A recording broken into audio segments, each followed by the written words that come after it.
आपने सही कहा था मैडम, वो लॉयर का बेटा है। डॉक्टर की गर्दन पर वार किया था मैडम। उसका नाम क्या था? पता नहीं मैडम, ये 12 साल पहले की घटना है मैडम। मुझे यहाँ आए सिर्फ 4 साल ही हुए हैं। इस बारे में मुझे दूसरों से ही पता चला। और वो डॉक्टर? उनके गले में चाकू भोंका था ना, तो उनका बोलना बंद हो गया था। 1 साल पहले वो भी मर गए। पेशेंट को एडमिट करते समय उनकी डिटेल्स तो ली होंगी ना? लेते हैं मैडम, लेकिन बिल्डिंग में आग लगने की वजह से वो सारी की सारी फाइल्स जल गई। बाकी सब कुछ स्टोर रूम में रखा है। मैं ढूंढता हूँ मैडम, कुछ मिलेगा तो आपको फोन कर दूंगा। ठीक है।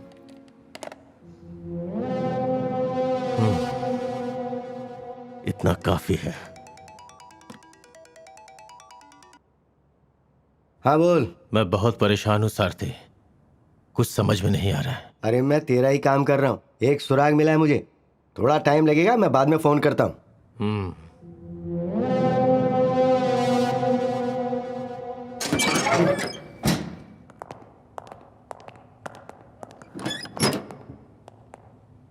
असल में आदित्य की प्रॉब्लम क्या है? माँ के मरने के बाद घर आने से पहले वो ऐसे ही बन गया था। हद से ज्यादा गुस्सा, डिस्टर्ब, फ्रस्ट्रेटेड। समझ नहीं आ रहा था क्या हुआ। तुम्हारी माँ की मौत कैसे हुई? जॉन्डिस, पापा ने बताया था। तुम्हारी माँ की मौत कैसे हुई? जॉन्डिस।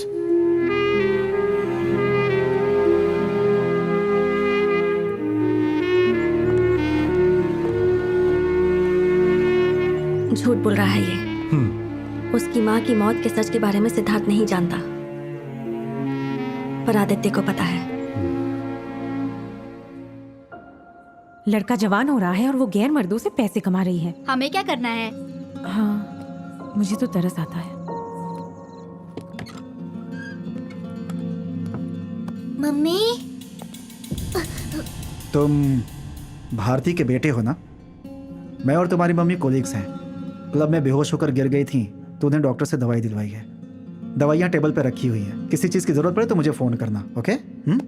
बाय।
एक मिनट बेटा।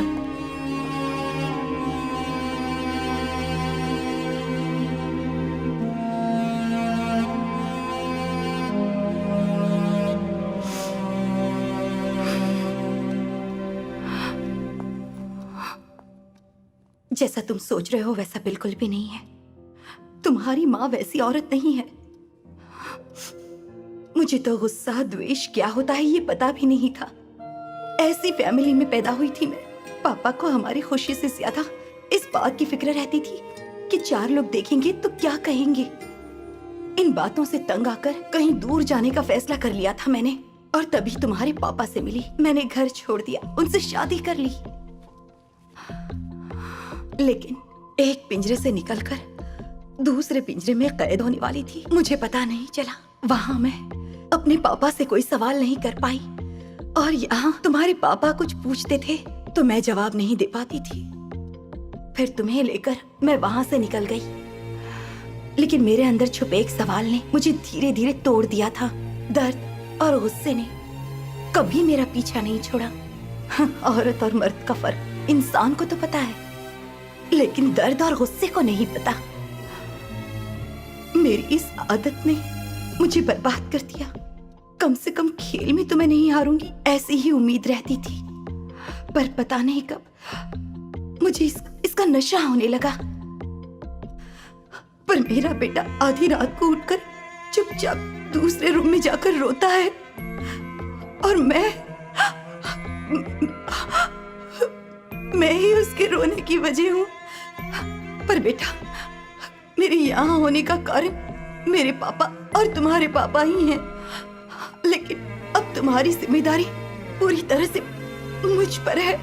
तुम्हारी कसम बेटा, मैं आज के बाद क्लब के रास्ते पर भी नहीं जाऊंगी। लव यू बेटा। आज मैं ऑफिस नहीं जाऊंगी। स्कूल के बाद फुटबॉल मत खेलना, वहां से सीधे घर आ जाना। मैं तुम्हारी पसंद की मिठाई बनाऊंगी और शाम को हम शॉपिंग जाएंगे। ठीक है बेटा? एक रास्ता पसंद नहीं आया तो दूसरे रास्ते चली गई, लेकिन तुम्हारी माँ ने कभी गलत काम नहीं किया बेटा।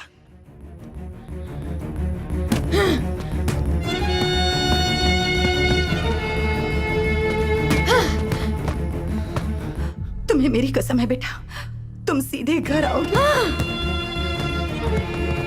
यकीन करो, अगर मेरी बात तुम्हें सच लगी तो स्कूल के बाद सीधे घर आना, खेलने मत जाना।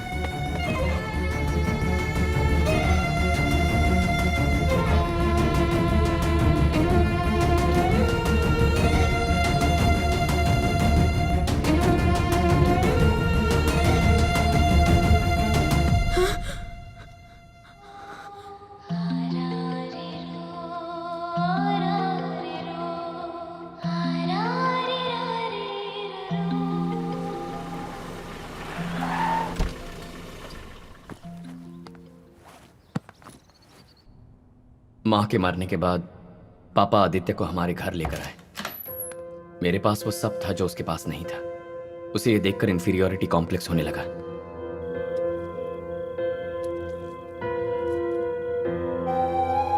पापा मेरा ख्याल नहीं रखते थे। उनके पास होते हुए भी ऐसा लगता था उनसे दूर हो। सिद्धार्थ मेरा भाई है, इसका कभी एहसास ही नहीं हुआ। जहां मेरी माँ नहीं, वो मेरा घर नहीं। पता ही नहीं चलता कि वो कब आता और कब जाता। जिस स्कूल में एडमिट करते वहां से सस्पेंड हो जाता। आदित्य, आदित्य, चलो पापा, उठ यहाँ से। छोड़ो पापा। क्या कर रहा था? अपने माँ की सारी गंदी आदत सीख ली है तूने। मेरी माँ के बारे में कुछ मत बोलना। मेरे पापा पर हाथ उठाएगा तू? सिद्धार्थ, मेरे पापा को मारेगा? मारना। रुक जाओ। मार। सिद्धार्थ, मारना। मैं बोल रहा हूं, रुक जाओ। छोड़ो पापा। सिद्धार्थ, मम्मी ने हाथ सिद्धार्थ, उठाएगा। छोड़ो उसे। उठाना भी हाथ। सिद्धार्थ, मैं बोल रहा हूं, छोड़ो उसे। ए आदित्य, क्या कर रहे हो? पागल हो गए हो क्या? मैं बोल रहा हूं, छोड़ो उसे। देखो, रुक जाओ, रुक जाओ। जान से मार दोगे क्या? ए, पागल हो गए हो दोनों? माँ के बदले तुम दोनों मर गए होते तो ज्यादा अच्छा होता। ए आदित्य, रुक जाओ। पापा की ख्वाहिश थी कि मैं लॉ की पढ़ाई करूं, पर मैंने इंजीनियरिंग की पढ़ाई की। आदित्य ने लॉ ज्वाइन किया, लेकिन पापा के प्यार के लिए नहीं, मेरे लिए जो गुस्सा था उसके लिए। फिर 1 साल में ही उसने कॉलेज छोड़ दिया। वो हमेशा मुझसे 1 कदम आगे रहना चाहता था।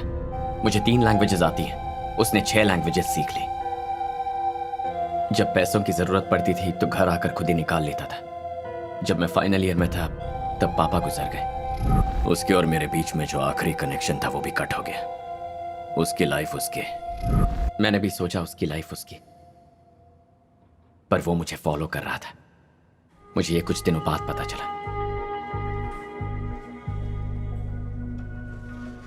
महिमा मेरे लिए लकी साबित हुई। जिस प्रोजेक्ट को कई सालों से हासिल नहीं कर पा रहा था, महिमा के आते ही वो मुझे आसानी से मिल गया। टोटल 160 फ्लैट्स हैं, 63 BHK, रिमेनिंग 2 BHK। इतनी जल्दी लूटना शुरू कर दिया? सफिशिएंट कॉरिडोर स्पेस है, वेंटिलेशन। जरा संभल के। अगर कोई रहना चाहे तो जो फैसिलिटीज एक्सपेक्ट करता है वो सारी उसे मिल जाएंगी, और वो भी बिल्कुल रीजनेबल प्राइस में। लूटने वाले काफी लोग मिल जाएंगे तुम्हें, लेकिन ईमानदारी से आगे बढ़ना चाहो तो लोगों को पसंद नहीं आता। पापा की सेविंग्स, मेरी सेविंग्स, सब इसमें इन्वेस्ट कर दिया है। मेरा फ्यूचर डिसाइड करेगा ये प्रोजेक्ट। अगर फेल हुआ तो हे, सिर्फ तुम्हारे प्यार में ही नहीं बल्कि तुम्हारे काम करने के तरीके में भी तुम्हारी जेन्युइनिटी दिखाई देती है। इधर से किया हुआ काम कभी फेल नहीं होता।